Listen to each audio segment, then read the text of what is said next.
नमस्कार. जय श्रीराम. मंडळी, ब्राह्मणवादाचा त्रास, ब्राह्मण्याचा त्रास हा अनेकांना झालेला आहे. अनेक महापुरुषांना आणि अनेकांनी आपल्या आत्मचरित्रामध्ये असं लिखाण केलेलं आहे.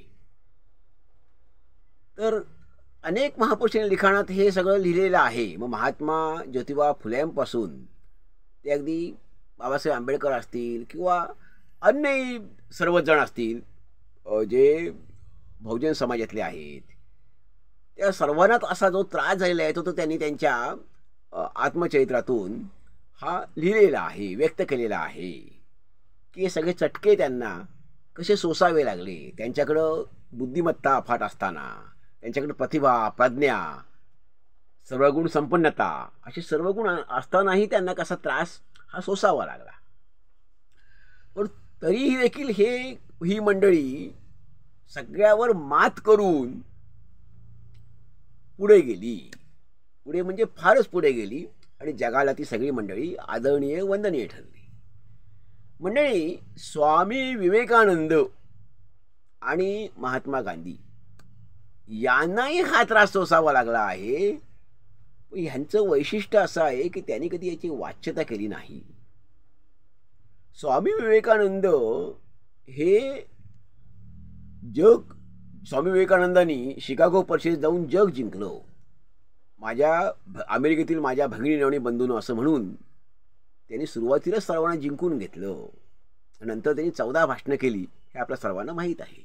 परंतु त्यांना सर्वधर्म परिषदेला जाण्यासाठी एका प्रमाणपत्राची गरज होती. हिंदू धर्माकडून ते प्रमाणपत्र असावं की हिंदू धर्माचे अधिकृत प्रतिनिधी म्हणून हे येत आहेत आपल्याकडे, अशा तऱ्हेचं त्यांना प्रमाणपत्र हवं होतं. परंतु ते प्रमाणपत्र त्यांना मिळू शकलं नाही. ह्याचं कारण असं की शंकराचार्यांनी त्यांना सांगितलं की तुम्ही ब्राह्मण नाही आहात आणि ब्राह्मणच हिंदू धर्माचं प्रतिनिधित्व शिकागो परिषदेमध्ये फक्त ब्राह्मण असणारच करू शकतो. तो ब्राह्मण जातीत जन्माला आलेला आहे तोच करू शकतो. त्यामुळे विवेकानंद हे ब्राह्मण जातीचं नसल्यामुळे त्यांना प्रमाणपत्र शंकराचार्यांकडून, त्या काळच्या शंकराचार्यांकडून नाकारण्यात आलं, त्या काळच्या व्यवस्थेकडून नाकारण्यात आलं. परंतु हे प्रमाणपत्र असं न घेताच विवेकानंद गेले आणि त्यांनी जे जग जिंकलं, शिकागो परिषद जिंकली, हे आपल्या सगळ्यांना माहीत आहे. मंडळी, गांधीजींनाही ह्या सगळ्याचा त्रास हा अखंड आयुष्यभर झाला. आयुष्यभर त्रास त्यांनी भोगला, सोसला, हे तर आपल्या सगळ्यांना माहिती आहे. परंतु त्यांना त्रास हा मुख्यत्वे करून एक घटना सांगायची म्हणजे लोकमान्य टिळक गेले. टिळकांचे आणि गांधींचे संबंध अत्यंत स्नेहपूर्ण होते, परस्परांविषयी आदराचे होते. तर लोकमान्य गेल्यानंतर त्यांच्या लोकमान्यांची जी अंत्ययात्रा निघाली तर त्याला खांदा द्यायला गांधीजी पुढे गेले. तर त्यांना खांदा देण्यासाठी गांधीजी पुढे गेले असताना त्यांना बाजूला ढकलण्यात आलं आणि कारण सांगण्यात आलं की तुम्ही ब्राह्मण नाही आहात म्हणून तुम्हाला खांदा देता येणार नाही, कारण लोकमान्य टिळक हे ब्राह्मण होते. त्या क्षणाला गांधीजी म्हणाले, ते ओरडले की महापुरुषांना जात नसते, महापुरुष कोणत्याही एका जातीचे नसतात, ते अखंड जगाचे असतात. आणि त्यांना त्या मंडळीला बाजूला सारून लोकमान्यांना खांदा दिला. आणि इतकंच केलं नाही तर खांदा देऊन त्यांनी स्वतः खांदा दिलाच, तिथे असणारे शौकतआई होते त्याने खांदा द्यायला भाग पाडलं. म्हणजे एका मुस्लिम व्यक्तीला त्यांनी खांदा द्यायला लावला. इथला भेदाभेद आणखी उच्च नीच तिथं जे दाखवण्यात आलं होतं तिथंच गांधीजींनी मिटवून टाकलं तो प्रश्न. असे अनेक प्रसंग सांगता येतील गांधीजींच्या आयुष्यात. तर हा सगळा प्रश्न हा ठाई त्यांना सगळं सोसावं लागलं, जसं बाबासाहेब आंबेडकरांना सोसावं लागलं. तर तरी देखील गांधीजींनी कधीही या संदर्भात वाच्यता केली नाही, ह्या संदर्भात कधी टीका टिप्पणी केली नाही आणि मनामध्ये राग ठेवला नाही.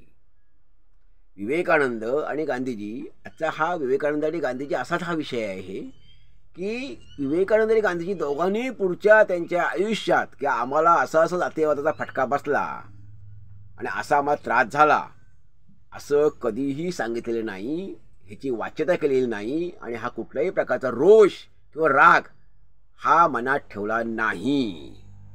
हा ह्या महापुरुषांच्या मनाचा मोठेपणा आहे, चांगुलपणा आहे. मग महात्मा फुले असतील, गांधीजी असतील, विवेकानंद असतील, बाबासाहेब आंबेडकर असतील, यांच्या हा मनाचा मोठेपणा आहे, त्यांचा हा चांगुलपणा आहे. कारण ही माणसं ही अखंड मानवजातीलाच, देशाच्या वगैरे सीमा, राज्याच्या, जातीच्या, पंथाच्या, धर्माच्या सगळ्याच्या सीमा ओलांडणारी माणसं आणि ह्या सीमा ओलांडून जगाला आणि मानवजातीला वंदनीय आदरणीय ठरलेली मंडळी, यांच्या मनामध्ये कुठल्याही विशिष्ट जातीविषयी आपल्याला त्या जातीकडून आपल्याला त्रास झाला म्हणून राग, रोष असं कधीही दिसलेलं नाही आणि दिसणार नाही, दिसलेलं नाही. ह्याचं कारणच ते होतं की ह्यांचा राग हा अन्यायाविरुद्ध होता, अन्यायाविरुद्ध यांचा रोष होता. ह्यांचा राग हा व्यवस्थेवर होता, सिस्टीम व्यवस्थेवर होता. ह्यांचा राग हा कुठल्या व्यक्तीवर नव्हता. त्यांना माहिती आहे हे दुर्गुण आहेत, हे वर्षानुवर्षाच्या संस्कारातून शिरलेले दुर्गुण आहेत माणसांमध्ये आहेत, त्यामुळे असं घडतं आहे. मग ते जाण्यासाठी ते दुर्गुण नष्ट होण्यासाठी या माणसांनी आयुष्य वेचलं. हा जातीय भाव जाण्यासाठी ह्या मंडळींनी आयुष्य वेचलं. आणि म्हणूनच हे महापुरुष आपल्या सर्वांनाच आदरणीय वंदनीय ठरले आहेत.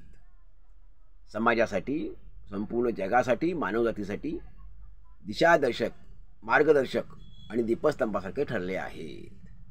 कारण यांनी कधीही कुठल्याही प्रकारचा रोष मनात ठेवला नाही, किंतु मनात ठेवला नाही, बाळगला नाही. धन्यवाद. जय हिंद, जय भारत.